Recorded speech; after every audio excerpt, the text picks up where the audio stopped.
Yes. Before you is Honorable Elma, our candidate for Prime Minister. Answer, are you ready? All right. So good evening, Elma. Your role is demanding.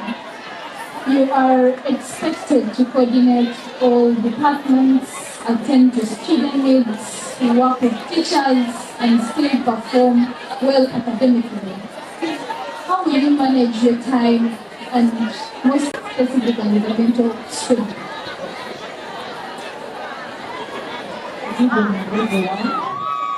I would like to Prime Minister. I will be able to balance this through consistent research and we help with my fellow cabinet members because I believe teamwork is a must.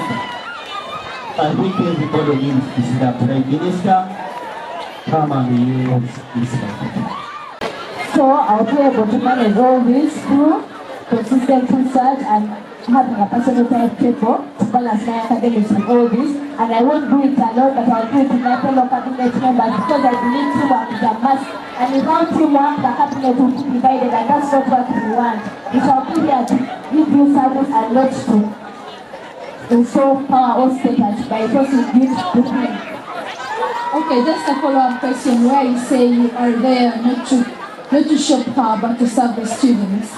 There has been a tendency where prefects often become oppressors or abusers of the power they hold, instead of being role models of discipline and integrity. How do you want to ensure that does not happen in your cabinet?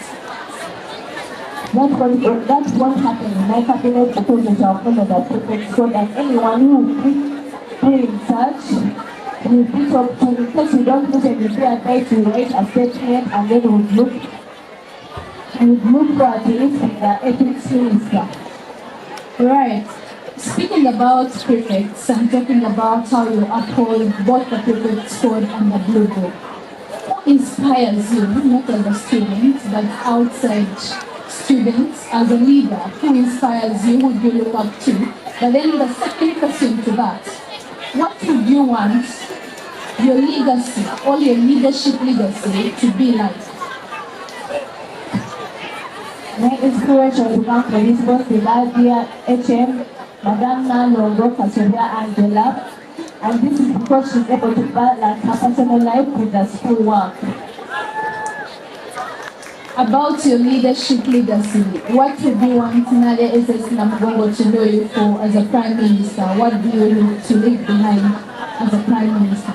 As a Prime Minister, I look to leave behind a mentality of a boy only being able to lead the school.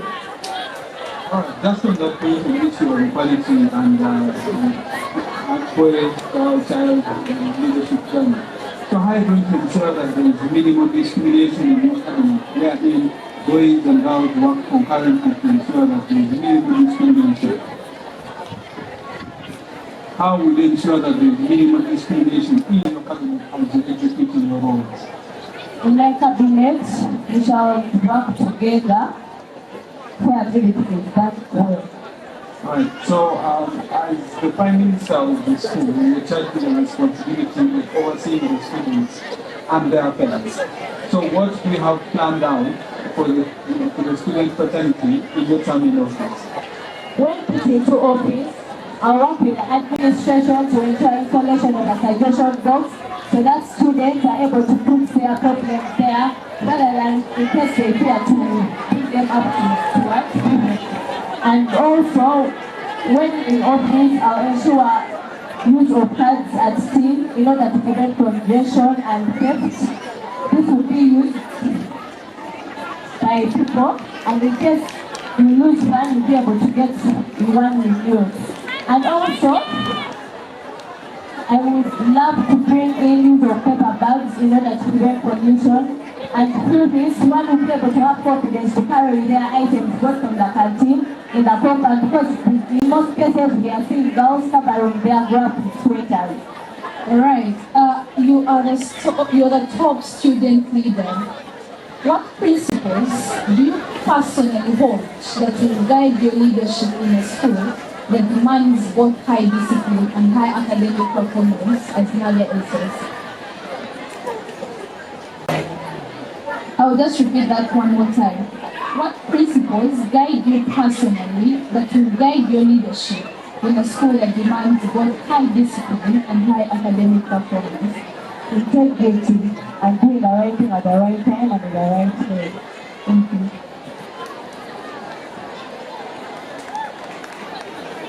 On my right, we have the current Prime Minister, Honorable George. Let us hear from Honorable Apela. Thank you so much for this opportunity.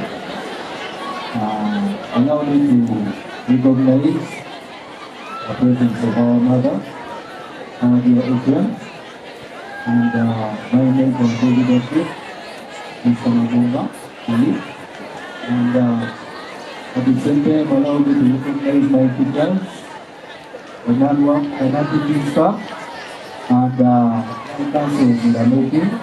You're most welcome. A good evening, students.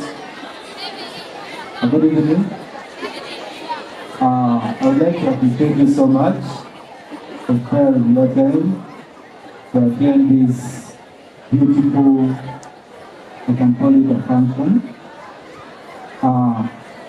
My question to our dear Prime Minister and Mr. Thelma is, allow me to start by informing you that you hold the highest level of responsibility as the Prime Minister, and as the Prime Minister, you should have the highest level of ethics and integrity, the competence, and you must at all times have the emotional intelligence.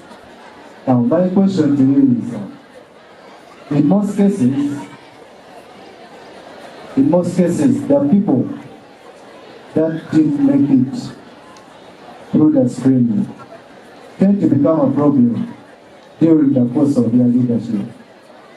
They tend to abuse the rules following the blue book. How do you tend to emphasize and work upon that? And the second question is, the greatest weapon in leadership is your personal example. How do you tend to emphasize this matter within your prefects and students? And how will you work hand in hand with the outgoing cabinet? Thank you so much.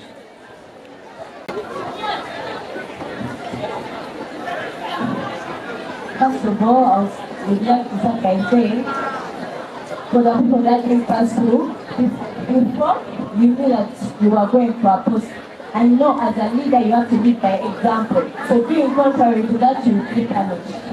And then, how we shall balance and be an example to others, we shall be able to help each other in areas that we can, both academically and work-wise.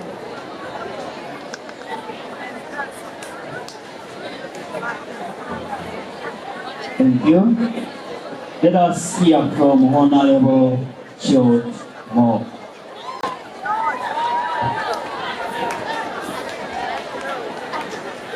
Good evening, each and everyone.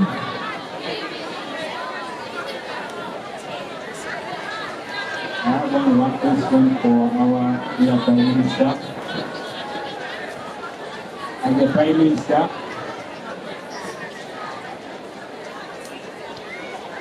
you are always able to interact with all the students, both boys and girls. And in the process of interaction, you meet a number of people.